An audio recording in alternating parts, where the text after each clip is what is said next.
সাদ্দাম হোসেন, জনাব সাদ্দাম হোসেন, আপনাকেও আমাদের অনুষ্ঠানে স্বাগত জানাই। আপনি আপনার ব্যস্ততার মধ্যে আমাদেরকে সময় দিয়েছেন, সেজন্য আপনাকে অনেক হাসান, আপনাকে স্বাগত জানাই। আপনাকে দেখে ভালো লাগছে। এখন আমি যে প্রশ্নটা জনাব হাসনাত আব্দুল্লাহকে করবো, সেই প্রশ্নটার ব্যাপারে একটু আপনার মতামত শুনতে চাইবো, কিন্তু আমরা একটু হাসনাত আব্দুল্লাহকে আগে শুনতে চাই। জনাব হাসনাত আব্দুল্লাহ, আপনি জানেন যে তথ্য উপদেষ্টা আপনার সহকর্মী সমন্বয়ক জনাব নাহিদ ইসলাম বলেছেন বঙ্গবন্ধু শেখ মুজিবুর রহমানকে জাতির পিতা হিসাবে তিনি মানে না অন্তর্বর্তী সরকার। ভারত পাকিস্তানের স্বাধীনতায় অনেকের অবদান রয়েছে, কিন্তু তারাও একজনকে প্রধান নেতা হিসেবে মেনে নিয়েছেন। যিনি অবিসংবাদিত নেতা ৭১ ছিলেন, তাকে মানতে আপনাদের অসুবিধা কোথায়? নাকি সেই রিসেট বাটন, যেটা কথা আমরা অনেক শুনেছি, আপনারা আসলেই চেপেছিলেন? জনাব হাসনাত আব্দুল্লাহ। দেখেন, এই যে আমাদের বঙ্গবন্ধু তো একটা ব্যবসা হয়ে গিয়েছিল। আমরা যদি দেখি বিগত 15-16 বছর এই পুরো সময়টা বঙ্গবন্ধু একটা কালচারাল বঙ্গবন্ধু একটা হয়েছিল, কমার্শিয়াল বঙ্গবন্ধু একটা হয়েছিল, পলিটিক্যাল বঙ্গবন্ধু একটা হয়েছিল, এবং বঙ্গবন্ধুকে একটা হচ্ছে নবীর পর্যায়ে নিয়ে যাওয়া হয়েছিল, যাকে নিয়ে কোনো ধরনের মন্তব্য, কোনো ধরনের বক্তব্য, কোনো ধরনের ক্রিটিসিজম, অর্থাৎ তাকে আনক্রিটিক্যালি অ্যাকসেপ্ট করতে হবে, এই পর্যায়ে কিন্তু নিয়ে যাওয়া হয়েছিল। যেমন দেখেন, গত 16 বছরে 15 বছরে আপনি এই যে খালিদ মহিউদ্দিন ভাই, আপনি কি দেখেছেন যে বঙ্গবন্ধুকে নিয়ে কোথায় কোনো কার্টুন লেখা হয়েছে, ক্রিটিসিজম লেখা হয়েছে? আমরা দেখেছি একে খন্দকার যখন বঙ্গবন্ধুকে নিয়ে একটা কথা বলেছিলেন, তাকে পরবর্তীতে এসে কিন্তু আমরা দেখেছি প্রেস কনফারেন্স করে তাকে হচ্ছে ক্ষমা চেতে হয়েছিল, এবং বলতে হয়েছিল যে বিএনপি তাকে বাধ্য করেছিল যে ৭ই মার্চের ভাষণ নিয়ে ওই ধরনের একটা বক্তব্য দিতে, যে বঙ্গবন্ধু জয় বাংলার পরে জয় পাকিস্তানও বলেছিল। এখন দেখেন, ৭ই মার্চের বক্তব্য নিয়ে, ৭ই মার্চের ভাষণ নিয়ে কিন্তু আমাদের আলোচনা, সমালোচনা, পর্যালোচনা, এই বক্তব্য, এই যে দরজাটা ওপেন রাখার দরকার ছিল, কিন্তু বঙ্গবন্ধুকে একটা মীমাংসিত করে ফেলা হয়েছিল, ক্লোজ করে ফেলা হয়েছিল। যার কারণে মানুষ যাকে নিয়ে আলোচনা করতে পারে না, সমালোচনা করতে পারে না, তার কোনো বৃদ্ধিও কিন্তু থাকে না। ঠিক একইভাবে বঙ্গবন্ধুকে এমন একটা পর্যায়ে নিয়ে যাওয়া হয় যেটাকে ইম্পোজ করা হয়, মানে পুরো জাতির কাছে কিন্তু এটা ইম্পোজ করা হয়। যেটা 5ই অগস্টে আপনারা দেখেছেন বঙ্গবন্ধুর ওই যে আমরা দেখেছি মুজিবের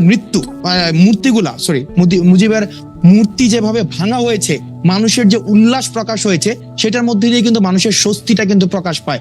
আপনি কোন জাতিকে আপনার অনুমতি নিয়ে আমি আসলে দুটি বিষয় আপনার কথা বলতে চান। আপনি বলেছেন যে বঙ্গবন্ধু নিয়ে ব্যবসা হয়েছিল। আমি অবশ্যই স্বীকার করি বঙ্গবন্ধুকে নিয়ে ব্যবসার কথা ডক্টর রহমান তার নিজস্ব আলোচনায় অনেকবার অনেকভাবে এটি বলেছেন, আমিও নিজে এটি বলতে চাই। তো বঙ্গবন্ধুর ব্যবসাটা যদি একটা থিসিস হয়, তাহলে কি তার এন্টি থিসিসটা দাঁড় করা দরকার হচ্ছে এইভাবে যে তার একক যে মানে অবস্থানটা, তিনি যে একটা অবিসংবাদিত নেতা ছিলেন, সেই জায়গাটা থেকে বেরিয়ে এসে আপনি কি তাকে নিয়ে কার্টুন করতে চান এখন? মানে ওয়ানলি বিকজ তাকে নিয়ে ব্যবসা করেছিল আওয়ামী লীগ, এখন আপনি তাকে কার্টুন করতে চান? এখন আপনি তার মূর্তি ভাঙার কথা বলেছেন, থিসিসের কথা বলেছেন। আওয়ামী লীগ কিন্তু এন্টিথিসিসের যে রাস্তাটা সেটা বন্ধ করে দিয়েছিল। থিসিস যেখানে থাকবে সেখানে এন্টিথিসিস থাকবে, সেটা থেকে সিনথিসিস আসবে। কিন্তু আওয়ামী লীগ যে কাজটা করেছিল, শুধু বঙ্গবন্ধুকে রেখে আশেপাশের যেই ক্যারেক্টারগুলো রেখেছিল তাদেরকে ওয়েপ আউট করে ফেলেছে। তাজউদ্দিনের কথা কখনো বলা হয় নাই, সৈয়দ নজরুলের কথা কখনো বলা হয় নাই। অর্থাৎ শুধুমাত্র বঙ্গবন্ধু কেন্দ্রিক যে মুক্তিযুদ্ধটা হয়েছিল, কিন্তু আমরা দেখি আমি আপনাকে একটু অনুরোধ করতে পারি যে আপনার তো অনেকগুলি ভার্সন, আপনি এখন কোন ভার্সনে আসেন আমি ঠিক জানি না, কিন্তু আপনাকে কি আমি দেখতে পারি যে আপনি বলছেন যে তাজউদ্দিন আহমেদ কোশিয়ার করা ছিল, তাজউদ্দিন আহমেদের পরিবারের থেকে সবাই আসলে সরকারে কোনো না কোনো ভাবে ছিলেন সবসময়। সৈয়দ আশরাফুল ইসলামের কথা, সৈয়দ নজরুল ইসলামের কথা বলেছে, তার পরিবারেরও আসলে মানে সদস্য আওয়ামী লীগের সর্বোচ্চ পর্যায়ে, দ্বিতীয় সর্বোচ্চ পর্যায়ে পর্যন্ত উঠেছিল। এবং আপনি থিসিস, এন্টিথিসিস এবং সিনথিসিসের কথা বলেছেন। আপনি নিশ্চয়ই এটিও জানেন ৭৫ থেকে ৯৬ সাল পর্যন্ত বঙ্গবন্ধুর নাম উচ্চারণ করা পর্যন্ত একটি নিষিদ্ধ জায়গা পর্যন্ত ছিল। আপনারা সবগুলি জিনিসই বিবেচনা করেছেন কিনা? দেখেন, ঠিক একইভাবে যেমন ৭৫ থেকে ৯৬ পর্যন্ত বঙ্গবন্ধুর নাম উচ্চারণ করা নিষিদ্ধ ছিল, ডিজিটাল সিকিউরিটি অ্যাক্টে বঙ্গবন্ধুকে নিয়ে কোনো ধরনের যেটাকে তথাকথিত, যেটাকে আমরা বলি যে হবে, মানে বঙ্গবন্ধুর যে কন্ট্রিবিউশন ক্ষুণ্ণ করা হবে, ধরনের বক্তব্য দেওয়া যাবে না, ডিজিটাল সিকিউরিটি অ্যাক্টে কিন্তু ছিল। সেই আইন পাল্টান আওয়ামী লীগ যেভাবে উপস্থাপন করা হয়েছিল সেটা কিন্তু প্রশ্নবিদ্ধ। এখন ইতিহাস কিন্তু ম্যাথস না, ইতিহাস কোনো এটার অবজেক্টিভ অ্যানালিসিসের জন্য ডোরটাকে ওপেন রাখতে হবে, এবং এটাকে আমরা কোনো ধরনের ম্যাথসের মতো কনক্লুশনে যেহেতু আসতে পারি না, বা এটার কোনো ধরনের সলিউশন নাই, সেটা সবার পলিটিক্যাল হিস্সা, সেটার হিস্টোরিক্যাল হিস্সা সবাইকে ইকুয়ালি দিতে হয়, যেই রাস্তাটা যেটা আওয়ামী লীগ নিজে বন্ধ করে দিয়েছে। এবং আমরা মনে করি সেই রাস্তাটা খুলছেন নাকি সে বন্ধ রাস্তার পাশে? আচ্ছা, আপনারা কি সেই রাস্তা খুলছেন নাকি সে বন্ধ রাস্তার পাশে আরেকটা বন্ধ রাস্তা করছেন? দুটি? না, আমরা কোনো বন্ধ রাস্তা করছি না। এখানে জাতির পিতা হিসাবে যেভাবে চাপিয়ে দেওয়া হয়েছে, এটাকে পারিবারিক একটা টেন্ডার হিসাবে চালানো হয়েছে, পারিবারিক টেন্ডার। শেখ রাসেলের নামে জন্মদিন, এই যে পারিবারিক টেন্ডার চালানো হয়েছে, ফজিলুদ্দিনের নামে জন্মদিন, এভাবে একটা পরিবারের মধ্যে মুক্তিযুদ্ধটাকে কুক্ষিগত করা হয়েছিল। আমরা সেই ডোরটাকে ওপেন রাখছি, অর্থাৎ সবার যে ঐতিহাসিক হিস্সা সবাই ইকুয়াল প্রপোর্শনের ভিত্তিতে পাবে।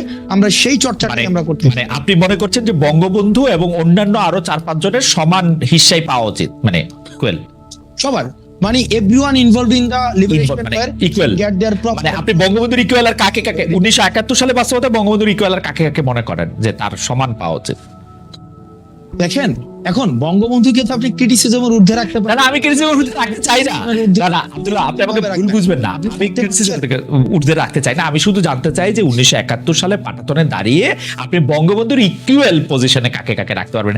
ডক্টর জাহেদ একটু উসখুস করছেন, আমরা ডক্টর রহমানকে শুনবো, কারণ উনি সবচেয়ে মানে মোক্ষম যুক্তিগুলি নিশ্চয়ই নিজের মনে আলোচনা করেন। আপনার কাছে একটু শুনতে চাই যে 71 পাটাতনে দাঁড়িয়ে আপনি কাকে আপনি ইকুয়াল মনে করেন? ইকুয়াল এখানে দেখেন, ব্যাক স্টেজে যাদেরকে আওয়ামী লীগ ফেলে দিয়েছিল, অর্থাৎ কাল্ট ফিগার, শেখ মুজিবকে যেভাবে কাল্ট ফিগার বানানো হয়েছিল, অন্যান্য আশেপাশের ফিগার গুলোকে একদম উইপ আউট করে আমরা চাই প্রত্যেকেই এই হিস্ট্রিতে প্রপার ভাবে চর্চিত হোক, সবাইকে নিয়ে আলোচনা করা হোক, সবার যেই রাজনৈতিক হিস্সা, ঐতিহাসিক হিস্সা তাকে সেভাবে বুঝে, রাজনৈতিক হিস্সা এবং তাজউদ্দিন আহমেদের কথা আমরা বলতে পারি, সৈয়দ নজরুলের কথা আমরা বলতে পারি। আমরা ভাষানীকে নিয়েও কিন্তু আমরা চর্চা করতে সেভাবে দেখি নাই। আমরা যদি দেখেন গত 16 বছরে শুধুমাত্র বঙ্গবন্ধু এটাকে আমরা গতকাল একটা বক্তব্য দেখেছি, বঙ্গবন্ধুকে নিয়ে চর্চা করা নাকি একটা সওয়াবের সমপর্যায় পর্যন্ত হয়েছে। ইন্ডিভিজুয়াল একটা কোনো কারণে আপনি রাস্তায় নেমে যাচ্ছেন। এখন আমরা কিন্তু বারবার আমরা তাদেরকে রাস্তায় নামতে বাধা দেওয়ার মতো আমরা কেউই না। আমরা কিন্তু এই অথরিটি আমরা হোল্ড করিই না। যেমন গতকাল যখন আমরা হাইকোর্টে গিয়েছি, এই কাজটাকে আমাদের ছিল, এই কাজটা কিন্তু আমাদের ছিল না, কিন্তু আমাদেরকে করতে হয়েছে টু সার্ভ ন্যাশনাল ইন্টারেস্ট। আমি একটু এই প্রশ্নটা আপনাকে করতেই চাই। এটা আমার পরের প্রশ্ন ছিল যে আপনি ভালো উপর করেছেন যে আপনি হাইকোর্টের প্রসঙ্গটা তুলেছেন, যে আপনারা বিক্ষোভ করে আগের প্রধান বিচারপতিকে অপসারণ করেছেন, এবং আপনারা কি জানি বলেছেন যে ফুল কোর্ট রেফারেন্সে তাকে এই করা যাইতে পারে, কিন্তু ফুল কোর্ট রেফারেন্স জিনিসটাই আসলে সেইটা না। এখন আরো বিচারকদের বিরুদ্ধে আপনাদের ক্ষোভ, আপনাদের অনুগত লোকজনের দিয়ে কি আপনারা কোর্ট সাজাতে চান, নাকি minus Awami League plus BNP Jamaat করতে চায়? লেয়ারে চলে গেছে, আলোচনাটা দুইটা লেয়ারে চলে গিয়েছে। আমি একটু পিছনে আপনার যে মানে প্রশ্নটা একটা মিসকনসেপশন না হয় পাবলিক পারসেপশনে থেকে যাবে, আমি স্পষ্ট করতে চাই। সেটা হচ্ছে যে কাউকে আন্দোলনে বাধা দেওয়া, সেটা রাইট বৈষম্যবিরোধী ছাত্র আন্দোলনের নেই, বা যারা হচ্ছে বিপ্লব করেছে তাদের নেই। কিন্তু আমরা যেহেতু সবাই চাচ্ছি এই গভর্নমেন্টটা ফেল না করুক, এই গভর্নমেন্টের পর্যাপ্ত সময় দিতে হবে। গত 16 বছর যেহেতু আমরা অপেক্ষা করতে পেরেছি, বিভিন্ন রাষ্ট্রের বিভিন্ন অসঙ্গতি নিয়ে কিছুদিন গভর্নমেন্টকে আমরা সময় দিই, একটা নির্দিষ্ট একটা যৌক্তিক সময় পর্যন্ত। দেন হচ্ছে আমরা যে আমরা দেখেছি, ভাই আপনি টিএসসি তে আসেন, ডিভোর্সের ইস্যু নিয়ে পর্যন্ত হচ্ছে টিএসসি তে মানুষ আসে, ডিভোর্সের ইস্যু, চাকরি জাতীয়করণ করা, তারপর হচ্ছে গ্রেডেশনের জন্য কেউ 9 গ্রেডে রয়েছে তাকে 8 গ্রেডে নিয়ে যাইতে হবে, 11 গ্রেডেটা 10 গ্রেডে নিয়ে যাইতে হবে। প্রত্যেক দিন এই পার্সোনাল ইস্যুগুলো নিয়ে কিন্তু আসে, এটা হচ্ছে একটা বিষয়। সুতরাং আমরা হাসিনার সুরে কথা বলছি না, অর্থাৎ গভর্নমেন্টকে যৌক্তিক সময় আমরা গভর্নমেন্টের সমালোচনা করি। আমরা গভর্নমেন্টকে যখনই দেখছি যে হচ্ছে প্রপারলি পাবলিক যে পারপাস রয়েছে, আমরা যেই স্বপ্ন নিয়ে হচ্ছে এই গভর্নমেন্ট এসেছিল সেটা যখন হচ্ছে না, আমরাও কিন্তু গভর্নমেন্টকে কিন্তু ব্যাপারটা এমন না যে ছাত্রলীগের মতো আমরা গভর্নমেন্টকে সবকিছুতে ব্লাইন্ডলি আমরা সাপোর্ট দিয়ে যাচ্ছি, ব্যাপারটা কিন্তু এমন না। যেটাকে কনস্ট্রাকটিভ ক্রিটিসিজমের মধ্য দিয়ে প্রপার ওয়ে ফাইন্ড আউট করা, সেটাই হচ্ছে আমাদের একটা কাজ। এবার আমি কি দ্বিতীয় প্রশ্নটায় যাব নাকি প্রশ্নটা আপনি আমাকে আমার মনে হয় আপনি আপনার জায়গা থেকে পরিষ্কার করেছেন বিষয়টা। আপনি হাইকোর্টের এটাতে আপনি বলেন যে আপনারা হাইকোর্টে যাইতেছেন, আপনারা প্রধান বিচারপতিকে অপসারণ করেছেন, তারপরে এখন দাবি তুলছেন অনেক বিচারকের অপসারণ করার থেকে। সেই ক্ষেত্রে কি আপনারা মাইনাস আওয়ামী লীগ করে জামাত বিএনপি প্লাস করতে চান, নিজেদের লোককে ক্ষমতায় বসাতে চান? আপনারা একটা লিস্ট কি দিয়েছেন যে এই লোককে আপনারা বিচারকে চান? আপনাদের সাথে কি আলোচনা করে নিয়োগ দেওয়া হচ্ছে যে এই লোককে নিয়োগ দিতে হইলে কি আপনারা বলবে যে না উনি আওয়ামী লীগ করে সেজন্য দেওয়া যাবে না? ব্যাপারগুলি কি এরকম, মানে আপনারা আর কি? ওকে খালেদ ভাই, আমি এই জায়গাটা একটা স্পষ্ট করি। প্রথমত, এই যে আমাদের ক্ষোভটা ছিল, এই দায়িত্বটা কার ছিল? এই দায়িত্বটা ছিল যেহেতু গভর্নমেন্টটা 2 মাসের বেশি ফর্ম হয়েছে, এই গভর্নমেন্টেরই কাজ ছিল যে এই 16 বছরে এই সরকারটাকে, এই একটা অবৈধ সরকারকে প্রতিষ্ঠিত করার জন্য আমরা বারবার দেখেছি হাইকোর্টের ক্ষেত্রে কিন্তু সবচেয়ে গুরুত্বপূর্ণ ভূমিকা রেখেছে। এখানে দেখেছি জুডিশিয়ারি বিভাগকে ব্যবহার করে আওয়ামী লীগ সরকার বিভিন্ন বিষয় তার নিজের মতো করে সাজিয়ে নিয়েছে। এখন দেখেন, এই কাজগুলো ফ্যাক্ট ফাইন্ডিং কমিটি করে কাজটা কিন্তু ছিল ওই যেটা আইন মন্ত্রণালয়ের, তারা যেহেতু করেনি, পরবর্তীতে একটা পর্যায়ে আমরা দেখলাম হাইকোর্ট প্রাঙ্গণে আবার খুনি হাসিনাকে পুনর্বাসন করার জন্য সেখানে হচ্ছে মিছিল দেওয়া হচ্ছে। এখন যেখানে এত আমাদের আব্দুল্লাহ, 1000-এরও বেশি আব্দুল্লাহ, আপনি কি আপনার ফর্মুলাতেই বলি, আপনি কি এই সরকারকে যথেষ্ট সময় দিলেন? আমি আপনাকে বলতে চাই যে আদালত প্রাঙ্গণে খোদ মানে গুরুত্বপূর্ণ জায়গায় একটি লিস্ট ঘুরে বেড়াচ্ছে যে এই 26 জন বিচারককে আসলে অপসারণ করা হবে বা তাদেরকে চায়ের দেওয়া হবে, তাদের নিশ্চিত পাঠানো হবে। এই লিস্টটা কি আপনারা দিয়েছেন? আপনারা দিচ্ছেন? পয়েন্টটাকে আমি অ্যাড্রেস করব। আমি অন্ততপক্ষে 5 জন উচ্চ আদালতের বিচারকের কথা জানি, তাদেরকে এই অপসারণ লিস্টে রাখা হয়েছে কারণ তারা আপনাদের এগেইনস্টে রায় দিয়েছেন বা কোনো রায় আপনাদের বিপক্ষে গিয়েছে। সেই লিস্টটাকে আপনারা দিয়েছেন। ওকে, ঠিক আছে, একদম এক কথায় উত্তর, আমরা বৈষম্যবিরোধী ছাত্র আন্দোলনের পক্ষ থেকে কোনো লিস্ট দেই না এবং দিবও না। কেন দিব না? কারণ এটা হচ্ছে মূলত প্রধান বিচারপতি সহ অন্যান্য যারা বিচারপতি বা এই বিষয়ে যারা হচ্ছে কনসার্ন কর্তৃপক্ষ, তাদের কাজ। এখন আমি যদি একটা লিস্ট ধরাই দেই যে 20 জনকে পদত্যাগ করেন, 25 জনকে পদত্যাগ করেন, মানে it will not actually set any perfect instance. তো যার জন্য আমরা এটা করেছি যে যারা গত 16 বছরে এই আওয়ামী লীগ সরকারকে বিভিন্ন অবৈধ জাস্টিস নিশ্চিত করেছে, তাদেরকে সেখানে হচ্ছে অপসারণ করতে হবে। এখন আমরা দেখেছি যে 5 বছর পরেও কিন্তু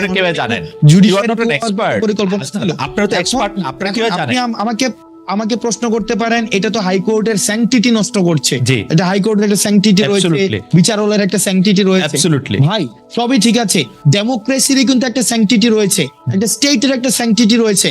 গত 16 বছর ধরে এই স্যাংটিটি গুলো কিন্তু নষ্ট করে ফেলা হয়েছে, ইনস্টিটিউশনালি নষ্ট করে ফেলা হয়েছে। তখন কিন্তু এই স্যাংটিটিকে রিস্টোর করার জন্য আমরা এগিয়েছিলাম। সুতরাং আমরা যদি মনে করে থাকি, আপনি আমাকে বলতে পারেন আমাদের লেজিটিমেসি কি? আমাদের লেজিটিমেসি হচ্ছে গণ অভ্যুত্থান দিয়ে হচ্ছে আমরা লেজিটিমেসি। আমি লেজিটিমেসির প্রশ্ন আসতেছি না।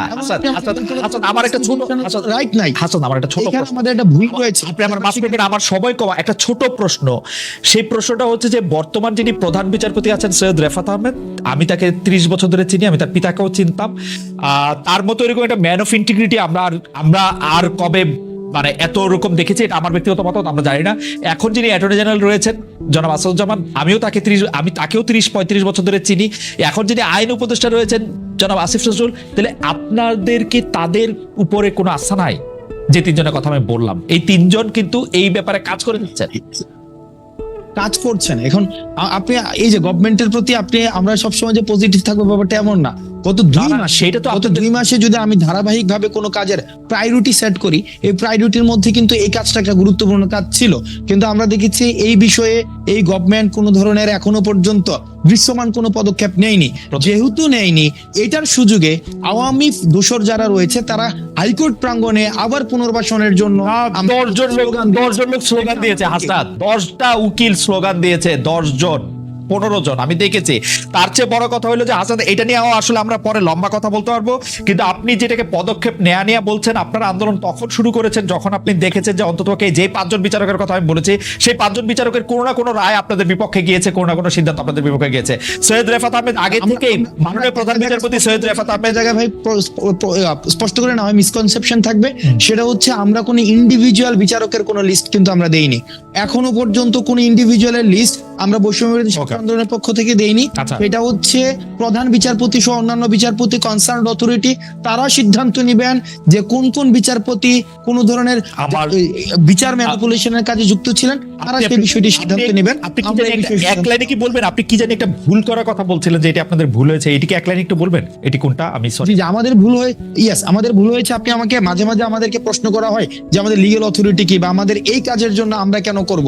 দেখেন, এই কনস্টিটিউশনের আন্ডারে এই গভর্নমেন্টের শপথ পাঠ করা এবং যে বর্তমানে রাষ্ট্রপতি রয়েছে, এইটারকে আমরা মনে করি যে 5 আগস্টের পরে আমাদের বৈষম্যবিরোধী ছাত্র আন্দোলনের একটা পলিটিক্যালি মিসট্রিট করেছে আমরা।